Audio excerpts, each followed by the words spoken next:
नमस्कार, आप देख रहे हैं इंडियन 24 न्यूज और मैं हूं आपके साथ दामोदर शुक्ला। हम इस समय मौजूद हैं बलरामपुर जनपद के गन्ना विकास परिषद में, जिला गन्ना अधिकारी कार्यालय के पास, जहां पर गन्ना विकास परिषद के द्वारा पूर्व में दुकानें बनवाई गई थी और जो दुकान करने वाले हैं उनको दुकानें आवंटित हुई थी। इस सन 1991 दशक की बात है, जहाँ पर पूर्व में दुकानें आवंटित हुई, लेकिन अचानक कैसे इन दुकानों को तोड़ दिया गया। हालांकि ये विभाग का मामला है, विभाग ने इन दुकानों को तोड़वाया और नवनिर्मित दुकान बनवाना चाहता है। लेकिन उसके साथ हमारे साथ एक पीड़ित मौजूद हैं, जिनका आरोप है कि ना उन्हें नोटिस दिया गया, ना उन्हें सामान हटाने का मौका दिया गया और विभाग के द्वारा दुकानें तोड़वा दी गई।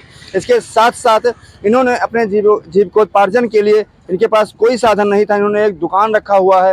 ये दुकान हमारे बगल में रखी हुई है, हम कैमरामैन सहयोगी चाहेंगे दिखाएंगे। ये दुकान है, इन्होंने दुकान रखी है, लेकिन ये दुकान भी विभाग के द्वारा हटवाई जा रही है। जबकि हमारे साथ पीड़ित मौजूद हैं, इन्हीं से हम बातचीत करेंगे। क्या है पूरा मामला, क्या नाम पड़ेगा? दिलीप कुमार। दिलीप जी, क्या समस्या आपको आ रही है? हम 2019 को एक दुकान मेरा आवंटन हुआ था, जो कि इन्होंने 15 दिन बाद इन्होंने हमको नोटिस दे दिया। दुकान आवंटित पूर्व में 1991 का एक कागज दिखाए हैं आप, आपके पिताजी का नाम है वो उन्होंने गन्ना मंत्री द्वारा मेरे पिताजी को दुकान आवंटन किया गया था 1991 में, जो कि जर्जर स्थिति में नहीं। यानी 1991 से ही मतलब आपके पिताजी और आप लोग यहाँ पे हैं? जी। अच्छा, फिर अचानक क्या हो गया? उसके बाद जर्जर स्थिति में वो दुकान थी, तो उन्होंने वो दुकान आवंटित नहीं हुई। जब यहाँ एक सचिव साहब आए, अविनाश सिंह, तो हमने उनको एप्लीकेशन दिया। उन्होंने एप्लीकेशन पे मुझको एक दुकान आवंटित कर दिया। 1.5 महीने बाद उन्होंने हमको दबाव में नोटिस दे दिया। मैं चला गया। किसका दबाव बन रहा है? एक वो पूर्व चेयरमैन है रन्नू सिंह, उनके दबाव पे उन्होंने हमको नोटिस दे दिया।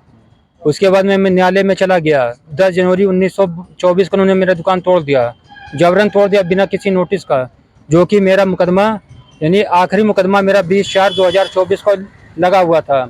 कई जगह पे मुकदमा भी था क्या दुकान पे? जी, आपने मुकदमा कर रखा? जी, क्योंकि जब इन्होंने हमको नोटिस दिया तो मैं न्यायालय के शरण में चला गया।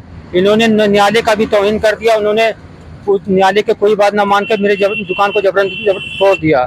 दुकानें जब तोड़ी गई थी तो आपका वर्तमान में दुकान उसमें चल रहा था? क्या क्या सामान रखा हुआ था? मेरे पास उसमें फ्रिज रखा थे, 2 कंप्यूटर रखे थे, 4 प्रिंटर रखे थे, बाकी जो डेली की सामग्री का सामान रहता वो रखा था। उसको हटाने का मौका नहीं दिया गया? नहीं दिया गया मुझे। अभी आपको जो दिखाई दे रहा है मौके पे, ये तो दुकानें फिलहाल टूट चुकी हैं, लेकिन ये अभी दुकान रखा हुआ है। ये एक दुकान आप रखे हैं, ढाबली के नुमा रखे हुए हैं। इसमें क्या समस्या आ रही है? अभी आप बता रहे थे कि हमको इसमें समस्या आ रही है, इसमें क्या समस्या आ रही है? 10 जनवरी 2010 के 24 के बाद में मैंने यहाँ 26 मार्च को दुकान रखा, क्योंकि मेरे पास कोई जीने का कोई साधन नहीं है। केवल मैं ये चाहता हूँ कि मेरा परिवार इसी से जीविका चलती रहे। आपके परिवार की जीविका इसी ढाबली से पान गुटके बेचकर और इससे कंप्यूटर चलती है? और फिर आज फोन आया है कि तुम अपना यहाँ से दुकान हटा लो। यहाँ लगभग 10-12 दुकानें और लगी हैं। इसी विभाग, इसके गन्ना विकास परिषद के सामने 10-12 दुकानें और हैं? जी हाँ। उनको नहीं हटवाया जा रहा? और किसी को दुकान नहीं हटाया जा रहा। आपसे विभाग, इसके पर्सनल कोई दुश्मनी है क्या विभाग से? अब ये तो विभाग वाले जान सकते हैं कि क्या दुश्मनी है ना। जब इन्होंने दुकान गिराया तो अभी इन्हें बोला गया कि हाँ, दुकान अब जब बनेगी तो आपको आवंटित होगी या नहीं होगी। बस क्या चाहते हैं अब आप? अब जैसे मैं चाहता हूँ कि अगर रोजी रोटी मेरी चलती रहे, परिवार का खर्चा चलता रहे, इसके ना मेरे पास खेती है, ना कोई साधन है मेरे पास, ना मेरे घर में किसी के पास नौकरी है जिससे मेरे परिवार का पालन पोषण हो सके।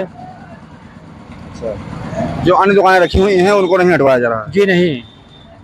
तो ये हमारे साथ पीड़ित थे। इनका जो पीड़ा है, सिर्फ जीविकोपार्जन का है। जिस तरह से उत्तर प्रदेश के मुख्यमंत्री योगी आदित्यनाथ और देश के प्रधानमंत्री नरेंद्र मोदी लोगों को रोजगार देने की बात कर रहे हैं और बेरोजगार सड़क पर भी घूमते नजर आ रहे हैं, तो इन्होंने अपने जीविका के लिए जो दुकान रख रखी है, इनका कहना है कि इसको विभाग हटवा रहा है, गन्ना विकास परिषद, इसके द्वारा चलने दिया जाए और जब विभाग के द्वारा निर्माण कराया जाएगा, जब मकान निर्मित होगा तो ये खुद स्वयं इस दुकान को हटाएंगे। लेकिन इनके साथ साथ इनका आरोप ये भी है कि जो दुकानें आसपास लगी हुई हैं उनको ना हटवा के, बल्कि इकलौता सौतेला व्यवहार करके हमारे दुकान को हटाया जा रहा है। इंडियन 24 न्यूज के लिए दामोदर शुक्ला, बलरामपुर।